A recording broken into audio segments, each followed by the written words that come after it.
Welcome to Silent Service. My name is Will. That is Matt. We are on today for episode 5, which is how to protect your time. Matt, how are you, Isn't it sir? episode 7? Did I not say episode 7? Episode 5. I said episode Episode 5. 7, baby. Excuse me, listener. Episode 7, aka 7. Siete. There we Not, go. not, Bilingual on this podcast. si, senor. Si, si, si. Mm, mi As I español was, es muy mal. muy malo, Hmm. porque, Mal. senor. Bad. That's all I got. That's That's okay. what a summer in Madrid, Spain gave me. Yes, sir. I know enough to get by. Yeah, just enough. Get by. Excuse me. Permiso. Knew that. See? No entiendo. Oh, there you go. Well, It'll start coming back a little bit. maybe the listener knows more about Spanish than us, and they could help us out if we're ever in need of a translator or something like that. Yes. But Yeah, I'd be grateful for that for sure. Definitely be grateful for that. Well, the maps, let's check in with each other real quick. How you feeling mentally, emotionally, physically, spiritually? How you doing? yeah, most definitely. Mentally, I'm feeling capable. I am. Maybe it's my coworkers' influence, but I just feel good. I feel level-headed and capable. Emotionally, I feel grounded. I do. And that's pretty much all there is to say. Physically, I feel comfortable. Chair I'm sitting in is just wonderful. And spiritually, That's I great. I feel heard, man. I feel like prayers are answered when they need to be, and I'm given the opportunity to dive deeper into my unanswered prayers as I go. So I'm feeling That's heard and amazing. grateful. I love that. That's great.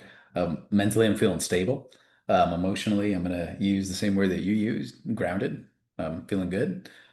Physical, a little sore. Went for a long run yesterday, so the calves are a little tight, a little sore. Spiritually, I am feeling evangelical. That's how I'm feeling Amen. today. I love that. Yeah. What's real quick? What's a long run for you? I'm curious. Typically like a 5K, so like just over 3 miles for me. So I Mhm. have this creature of habit, right? I have the exact same route that I'll run for for like a jog slash run. For me, running is more recovery in fitness. Not necessarily attempting to get my heart rate, in zone 4 or zone 5. I'm looking for more of that zone 2, 3. Is that like a Whoop thing? No, I think we all have zones in Mhm. terms of like, heart rate.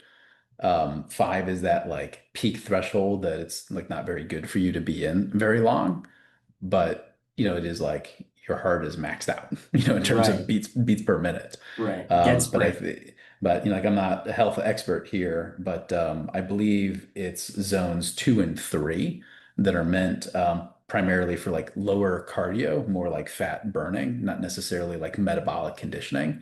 And metabolic conditioning is closer to zone 4, zone 5, which is more like high intensity type workouts, hit, CrossFit, type like that. So that's usually what I'm engaged in. I'm usually doing like CrossFit hit type workouts, and then a recovery day will be like a light jog, like a 30 minute, run where I cover about 3 miles, 3.5 miles in that 30-minute period. Interesting. How about you? Yeah. When you run, like how far, what kind of distance do you take? Um, when I was back up in Montana, I was doing a lot of road races. So anywhere from the 5K, like you said, to 15 miles. Oh Um, wow, that's long, especially with elevation. That's difficult. That's no joke. yeah, yeah. Um, I was really fortunate to run the Boise half marathon, which is why I was excited to talk to somebody who was here in town from Boise the other day. Shout out to Keith. Shout out to Keith. Exactly. But I got to train in Missoula, higher elevation, come down to Boise, made it so much easier, and I was able to hit a PR. And Awesome. yeah, I'm super infatuated with running, which we could talk about some at some other point in time. Yeah, we But should definitely do like a health and wellness focus segment, just to, between me and you. I'd love to hear your philosophy on some of this and understand what you do, like on a weekly basis, how your splits are structured. Like, I'm just curious. yeah, for sure. First thing I got to do is get you on Strava. What's Strava? I think I touched on it with you briefly, maybe forget. Um, Strava is this app that allows you, it's like social media for fitness. You can track literally your runs, your bikes, your training sessions. It even has like golf and skateboarding, and you just Oh, start a cool. session. You like make it known to your followers that you completed a workout, and then they can be like, kudos to this person, kudos to Oh, that cool. person. I'll give you So, kudos. I'll give you hmm. the early morning kudos when I see that you've completed your 15-mile run. Alrighty. I can send you an invite or something. Yeah, thanks. So, um, but basically, Matt, the reason I wanted to talk about how to protect our time, listeners' time, is because full disclosure, I'm a recovering people pleaser. Don't know if you ever heard that term, but it's real. Do you And go to the PP meetings?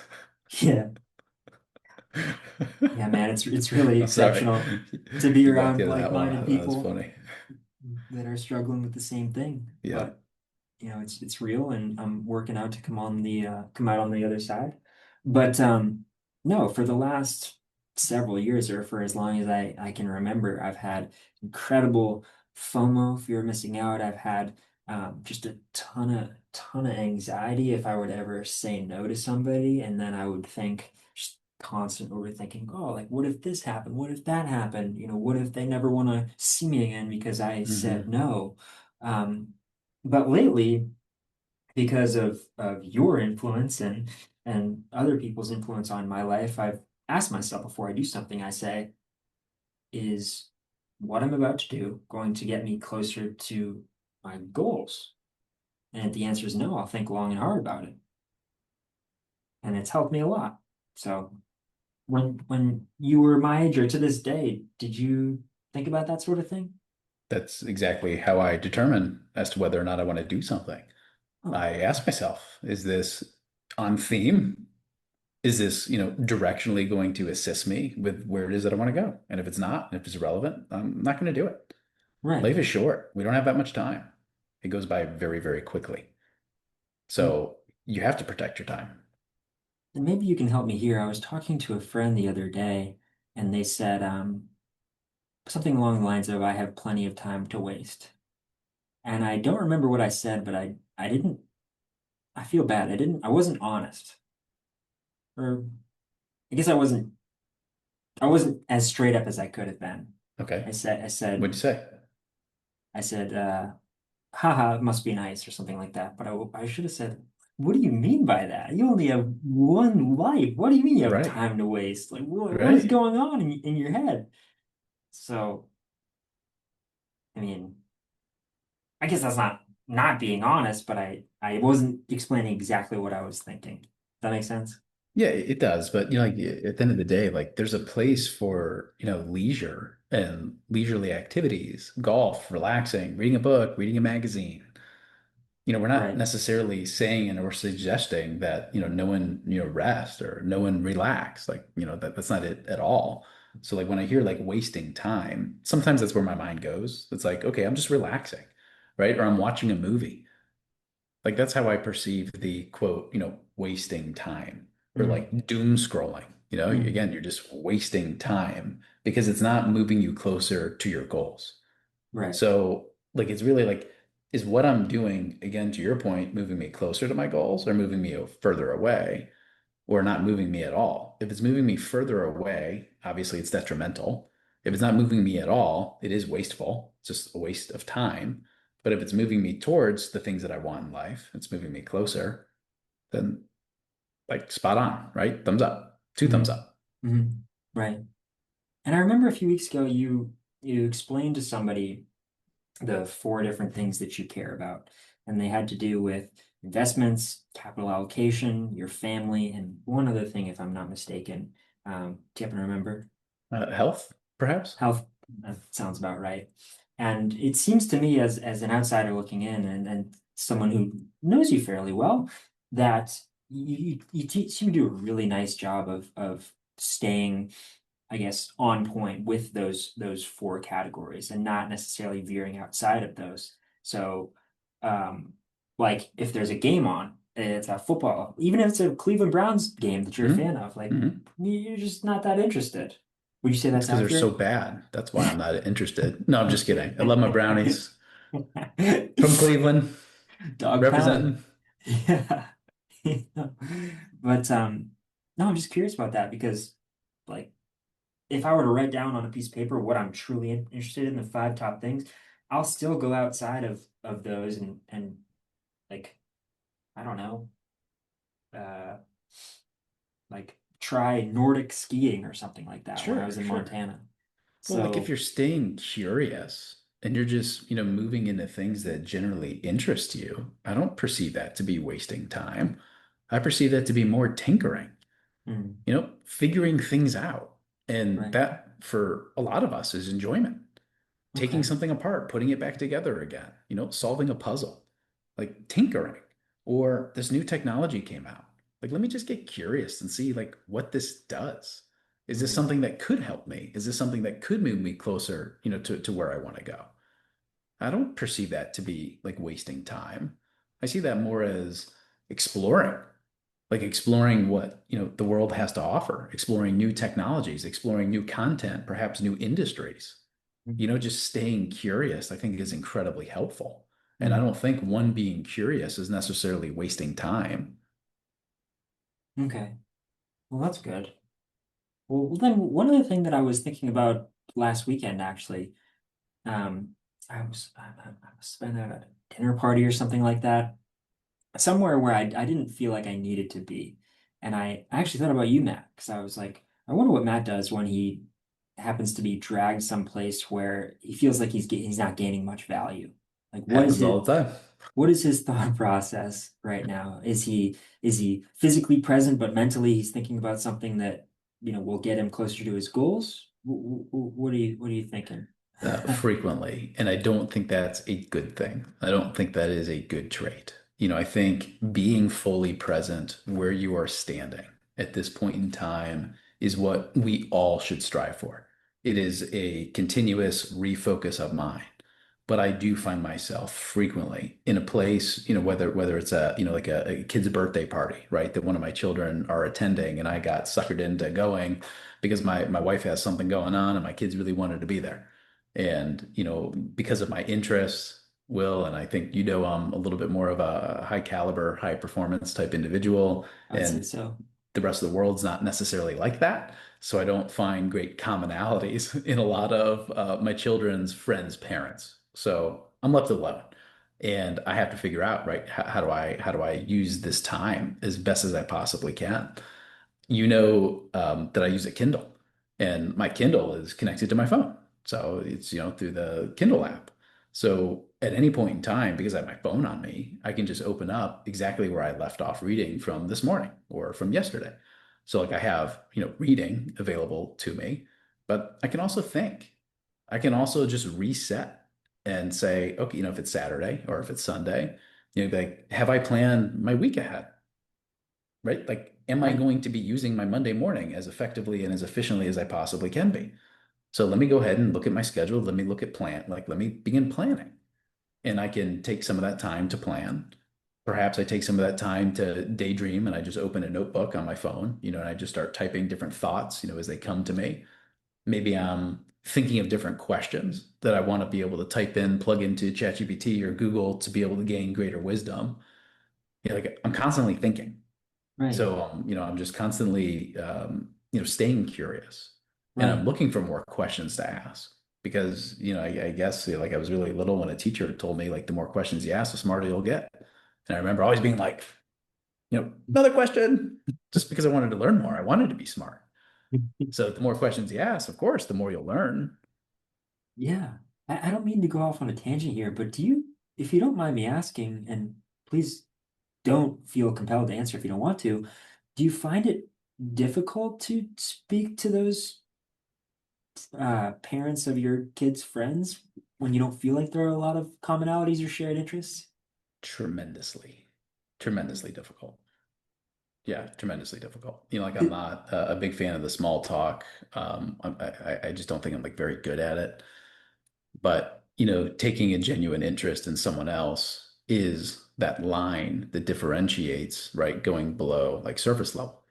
So if I, just take that moment, where I say, okay, like put everything in my mind aside, like, is there a relationship here that I could establish that could, help lead into something else?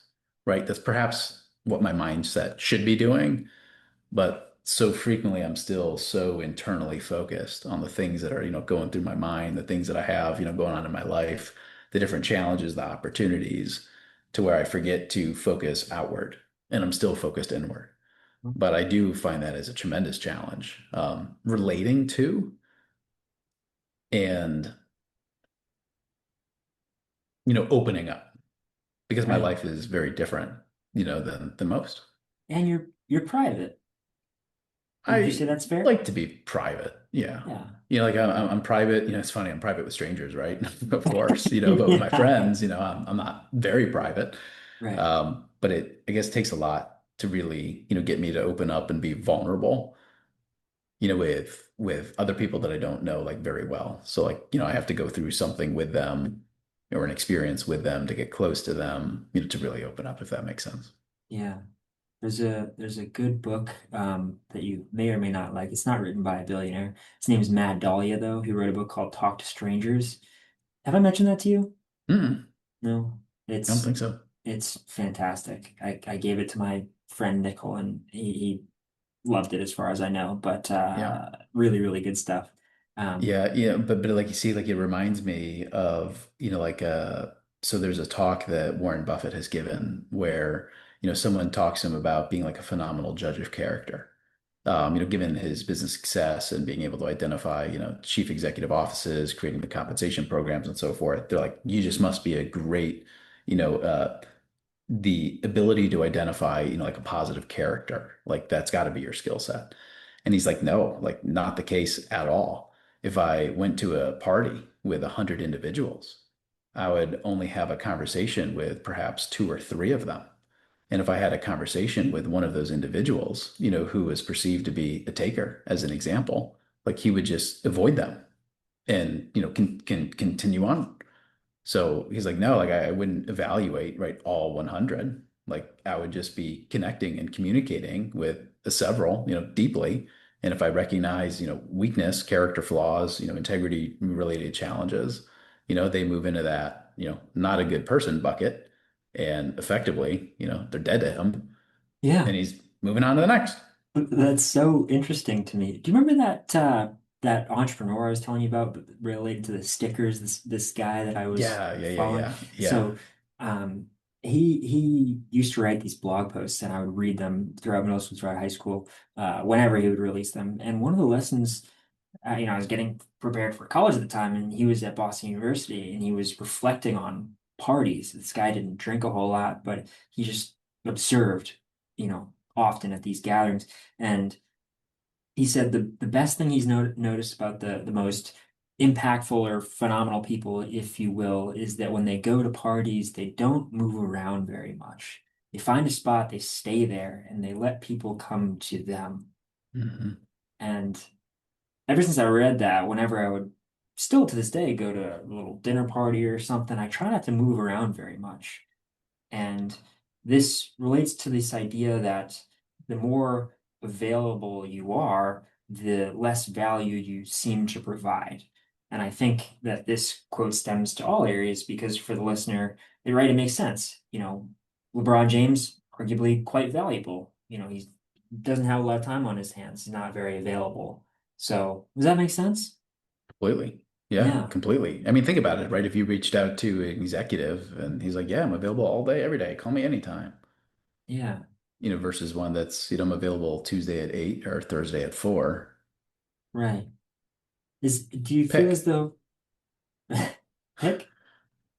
Yeah, it's just, Thursday or Tuesday or Thursday, right? It's like I only have two, available openings. I'm Yeah. busy.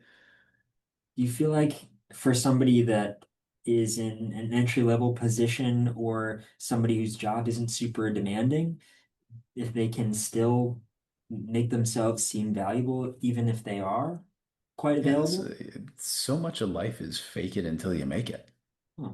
So, like I remember having a conversation with Bob Crown. He's one of my great friends' father, who ended up building the infrastructure of cell phone towers across the United States. It's like very, very wealthy family. And when I was talking to him about it, he was like, when I had only four trucks on the road, like service vans. I don't even know what the I don't know what they're referred to in the Satellite telecom trucks. space. Yeah. But he's like, when I only had four of them, he's like, the way I numbered them was one, like 13, 27, and then 132 to make it look as See, if he was much larger than he really was, right? So frequently we're just in this game of fake it until you make it. wow. So if I have great levels of availability and someone's asking for my time, I'm only going to provide them one or two options. I'm not going to say, yeah, anytime, right? Call me anytime. I'm wide open. I don't want to be perceived, like you said, right? Okay. Like there is like many times perception is reality. Whether it's reality or not doesn't matter, but it's perceived to be true. Okay. So Yeah. yeah, fake it until you make it. Of Yeah. It course. seems so simple, but I'm so glad you're sharing this. Thank you. Yeah, fake it till you make it. Make it till you make it. I mean, that's that's amazing. But that's also part of law of attraction, right? Yeah. Like is it not? I mean, like I No. know this is kind of crazy, but like in the actual movie The Secret, let's just say I was single and I'm sleeping in the middle of the bed every single night. Is that putting out into the universe, right? That I have space for a significant other next to me? Not at all. No, it's not. So what am I gonna do? I'm gonna fake it till I make it. Right. I'm gonna pick either the left side or the right side, Yeah. right? I'm Definitely. not gonna sleep in the middle because I'm gonna put out into the universe, right? What I'm looking for, what I want. Right. It goes to that level of detail. Interesting.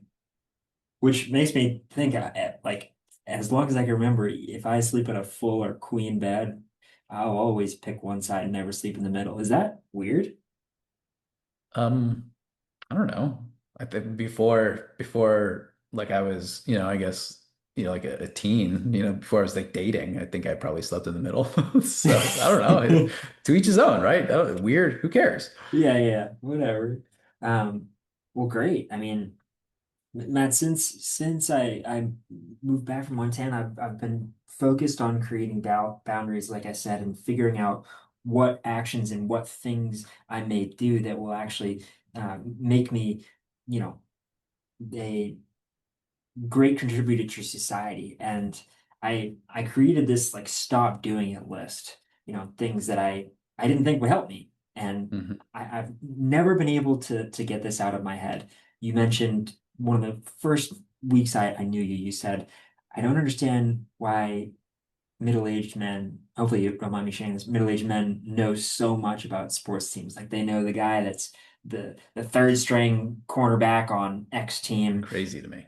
and yeah, I know those answers, and I wish so much that I could extract all that information and put valuable information because that third string cornerback doesn't care about me, nor will he ever, and that's totally okay.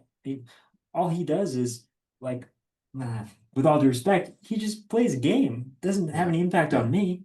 Right. So But like at the end of the day, right? What do those professional sports team fans sports do, right? Like it brings us together, right? So like that's where like totally, camaraderie comes from. Like the relationships can be, created. We win together, we lose together, right? But if someone takes great pleasure and interest in like that particular sport and that brings them happiness, tracking to that level of detail, right? Like who are you or I to tell them that that's wrong or that's bad? Right? right, Like we're all allowed to have hobbies and that's okay. Like no issue with that whatsoever. But, I also think it's important that we don't like become so wound up that we have no ability to actually like live a life that's worth living, where we actually get to have some fun. So I have a methodology for managing time that has worked very well, that is a hybrid philosophy that was created by two prominent entrepreneurs. The first one I learned about was a book that was given to me by my mentor, that's called The One Thing. I believe the author was Gary Keller. Don't hold me to that, but I believe that's who he was with the company Keller Williams and like the paint company. And again, I could be a little bit off on that. Gary Keller Or I'm is sorry, correct. the real estate company, not the paint. That's Sherwin-Williams. I don't know why I mixed that up, but nonetheless, the one thing is about time blocking, and it's about blocking the most critical tasks that you have to do today, first thing in the morning. So I don't want to get confused with all these different concepts, but there is a separate book out there that's called Willpower. And willpower is a quantifiable measure, or it can be quantifiably measured, excuse me, based upon blood sugar that exists, the glucose, sugar levels in your blood. Willpower is like a battery. When you wake up in the morning, you are fully charged. As you discipline yourself throughout the day, right? I'm not going to grab this snack. I'm not going to answer this text. I'm going to focus on deep work. Not going to go over here and have fun with this person. Like as you discipline yourself, you're diminishing that battery. So when you think about when people make bad decisions, so frequently those bad decisions are made when? At night. Overeating, snacking, cheating, drinking, alcohol, drugs, right? These things generally aren't taking place like first thing in the morning when you wake up. Yeah. And Isn't it's there a because, saying, nothing good happens after midnight? I'm sorry to interrupt you. well, yeah, nothing does good happen, after midnight. But when you Yeah. think about it, it's like the willpower has been completely depleted. And there's artificial ways to enhance willpower, like eating sugary snacks, just as an example. But understanding some of the chemicals, that are taking place inside of our body have begun to help me understand like why it's important, to do like the most important, items of your day first thing in the morning. So this concept of time blocking is we're not going to start a task, get distracted, come back to it, get distracted, come back to it. It's we need to focus deep for a 4 hour block. So effectively, there's two 4 hour blocks every day, right? We have the morning block, we have the afternoon block. And I am going to effectively time block and I'm going to set aside 4 hours to get this one task done. Like that is what I'm doing. I don't want any interruptions. I want my phone off. I don't want any notifications. And that is proven and effective to, manage time through a time blocking methodology. The Andy Frisella methodology is identifying your three critical tasks that need to be done today that will move either the business forward, you forward, closer to your goals, or whatever that may look like. A critical task is not waking up and brushing your teeth, right? That is something that's habitual. A critical task is something that is difficult, challenging, hard, may require support, may require resources. But again, most importantly, it's moving the needle. It's moving the business or it's moving you forward. It may be related to fitness, right? Like on my critical task list today, I may have walk 10,000 steps because that may be really, really challenging for me because I'm morbidly obese. And I'm not, listeners, this is just an example. But my point is the things that are challenging that will help you become closer to the version of yourself that you want to be, those are what the critical task would be. In Andy's methodology, is once these three critical tasks are done for the day, I can screw off for the rest of it. I can have fun. I can live. So I like the combination of these two like methods where I take the Andy Frisella critical task list.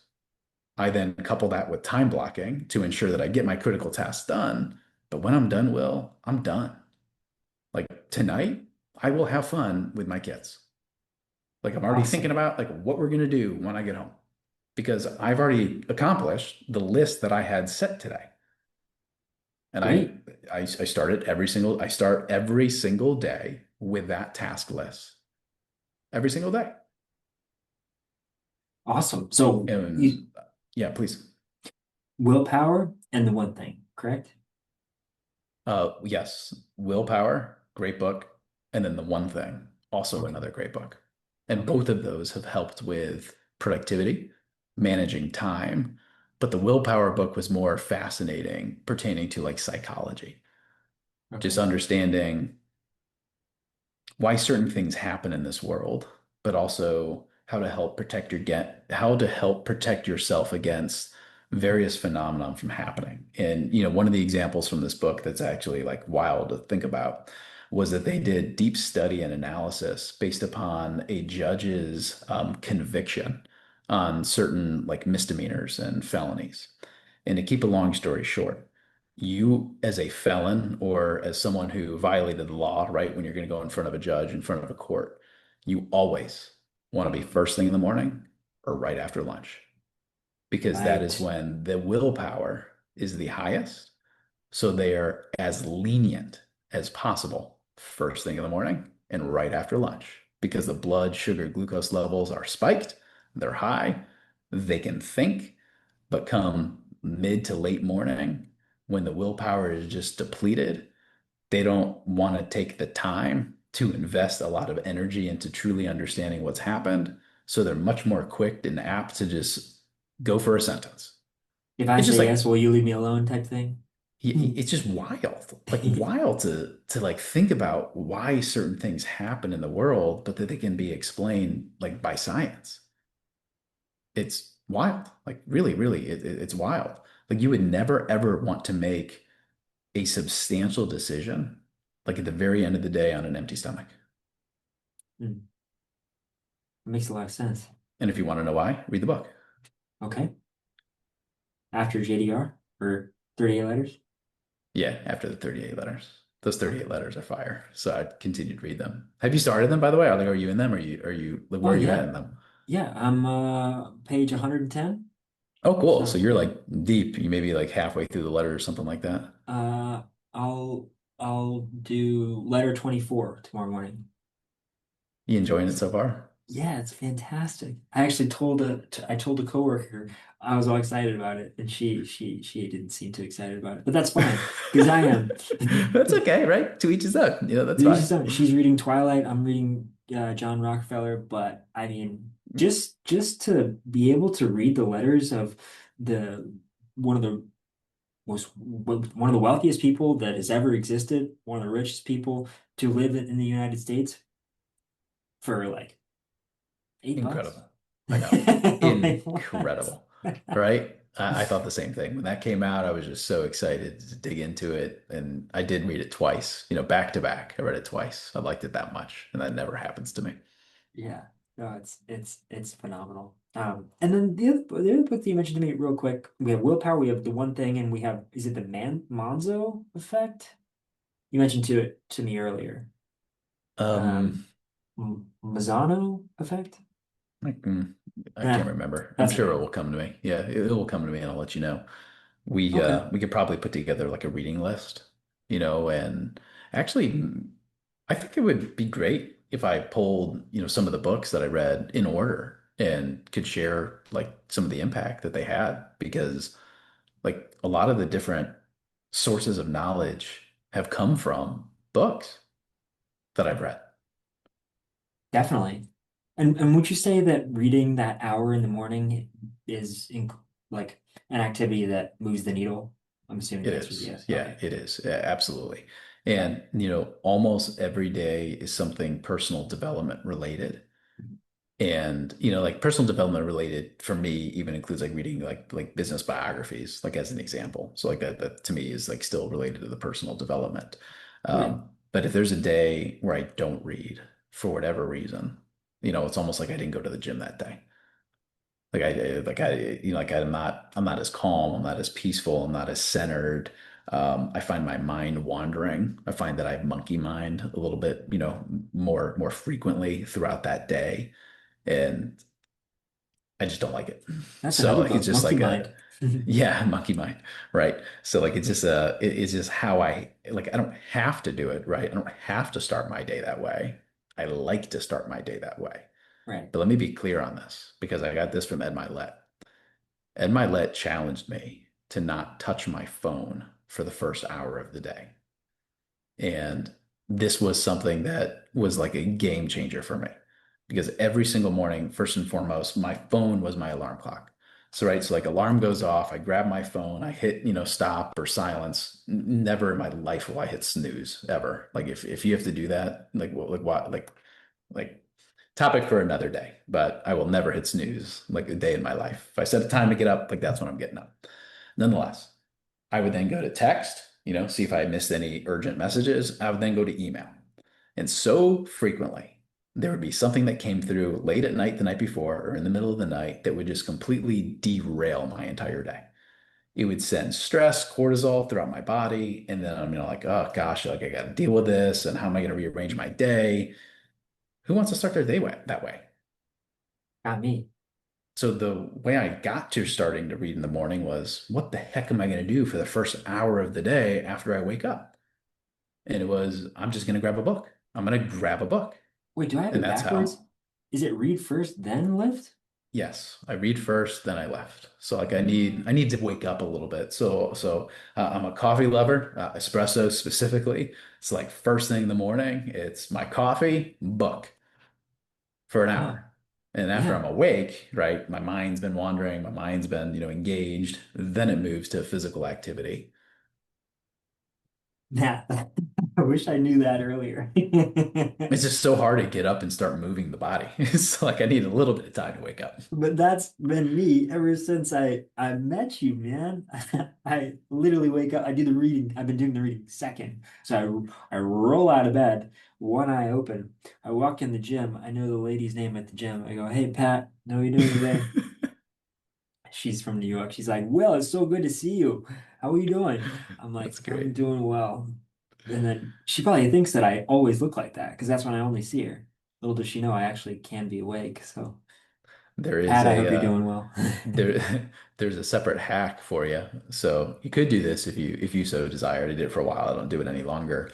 But for a while, when I lived in the One Palm in downtown Sarasota, it had like a gym inside of it. So what I would do is I would wake up, I'd roll out of bed, and I would take a book with me to the gym, and I would get on the recumbent bike and I Oh, would read for 45 minutes while I pedaled. So, like I'm not going like super extenuous, I'm not exerting myself, but I'm sweating and my like body's warming up. And after a 45-minute recumbent bike, I put the book down and now I can, actually do my workout. So it was like killing two birds with one stone. So I was able to get like cardio every day. And the light cardio, the zone two, zone three, right? That's more like, cardio fat burn versus metabolic conditioning. And then I'd be able to go do my workout. The only issue with that is it was before I had a Kindle and the pages would get wet, like from sweat, like from sweat dripping. So like that was one of the issues. And now with a Kindle, I don't think I would have that issue because you just wipe it off real quick. yeah. Get yourself some Clorox wipes if you need. Yeah, for sure. For sure. Well, that is so helpful. You have no idea. It's the little things. Seriously. I mean, tomorrow Yeah, morning I'm doing that. the little things. But like it's like once again, to each his own. For a while I worked out in the afternoon, and I know that my body actually preferred that. Like my body liked to work out later in the afternoon. Much more awake, stronger. It just felt better. But Right. it not convenient with my schedule, not convenient with my lifestyle, especially with young children in the house. Right. So like without a choice, I had to move it to the morning. Right. So, like if I had my preference, it would probably still be later in the afternoon, later in the day. But again, doesn't fit, for my lifestyle.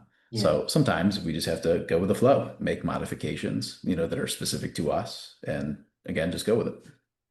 Not that I want to get something out of the way that I actually enjoy, i.e., lifting weights or Hmm. running, Hmm. but I much prefer the morning because if I wait till the afternoon, then I guess speaking for the last couple of years, I would rise at say 7:30, eat some food, then go to school or go to work, whatever it may be. And then as soon as I get home, you got to be disciplined, put your stuff down, get your gym clothes on and Yep. go. Yep. So that's the whole day. Then you Yeah. eat some Right. food again and you sleep. I don't really like that. I Yeah. like to leave some room for some kind of passion project or something like that. Does that make sense? Completely. And when you think Yeah. about willpower, most people, again, at the end of the day, have run out. And that's why so frequently the gym is then missed. That does Right. not happen when it's done in the morning. However, you are disciplining yourself. So you are using a substantial amount of willpower, like first thing in the morning. So it does deplete your ability to use that for other activities and tasks later in the day.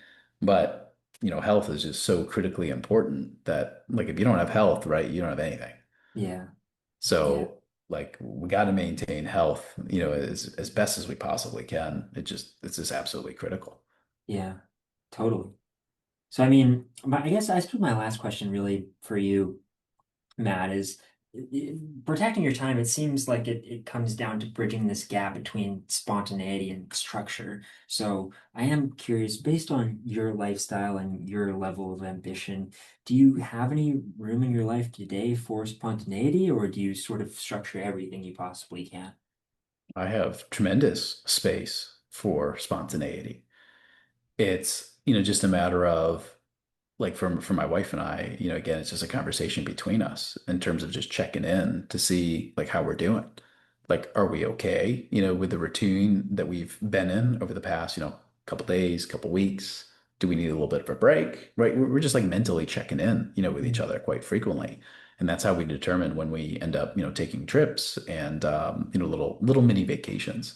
I'm not a big fan of long vacations. I definitely subscribe to the if you rest too long, the weeds will take the garden, a phenomenal Jim Rohn quote that I'll continuously repeat over time.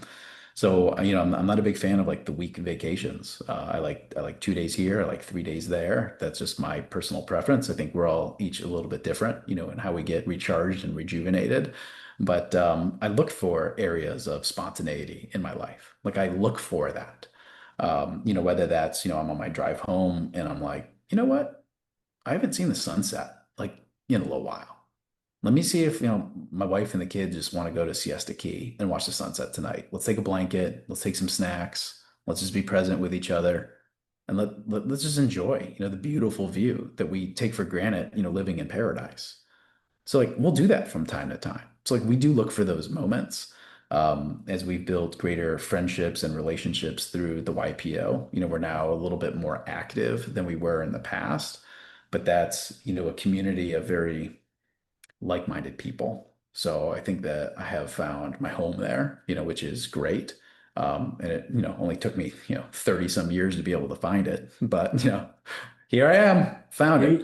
here you So are. I get spontaneity, through that group, attempt to with my wife, as best as we possibly can, especially with like, surprising our kids with different events. But I want to have fun. Like I want to have fun in life. But like, Will, you're engaged with me in business. So you get to see like the fun that we get to have on a day-to-day basis. As like an independent outsider, like Will, do we have fun? Yeah, yeah, Like a we lot of have fun. fun. Like we have a lot of fun. So like life is meant to, be enjoyed. It's meant to Yeah, work with people that you like to be around. Like, Will, I like being around you. That's why I'm doing this with you, right? Like yeah, I like you. This is fun to me. yeah. Thank you. I So, feel the same way. so it's just like fun for us can be just different, right? Fun for me is doing this, but fun for me is also playing pickleball on Saturday with some Yeah, buddies. right, Fun for me is also going to the beach, sunset with my family. Right? Fun for me is also getting deep into understanding how a new industry operates and understanding the unit economics and seeing different, areas to create competitive advantage. Like that's fun to me. right, It's fun to right. me to recruit phenomenal talent into one of our organizations. Like that's fun to me. I Yeah, like finding problems. right. Like that stuff is fun. Yeah, What I don't find fun, are some of the details or when someone brings one of their problems to me. That's where I struggle a little bit, when it comes to fun because I want to help and sometimes I don't know how to help. And that's not fun.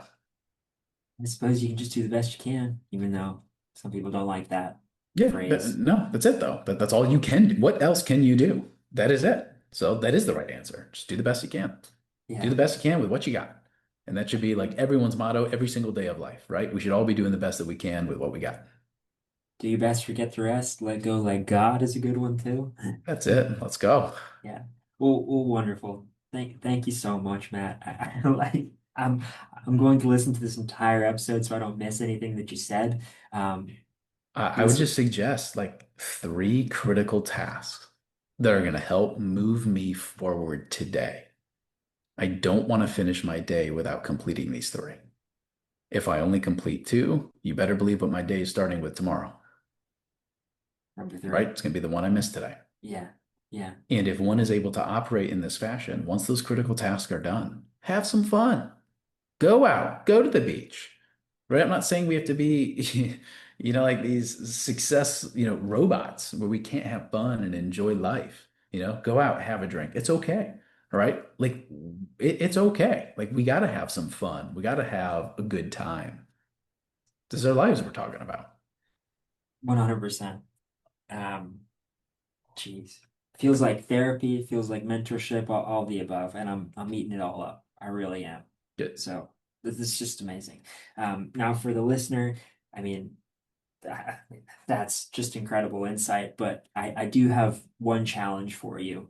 Just up until this next episode, think about one thing you need to say no to this week to say yes to what really matters to you. And also to go ahead and see if you can't find 15 minutes, and I'll do the same, of course, to block off time for something that you feel is sacred to you, whether it be rest, because you're most certainly worth rest, whether it may be filling in more time for prayer, filling in more time to spend with your kids or your loved ones, or for deep work, as Matt said.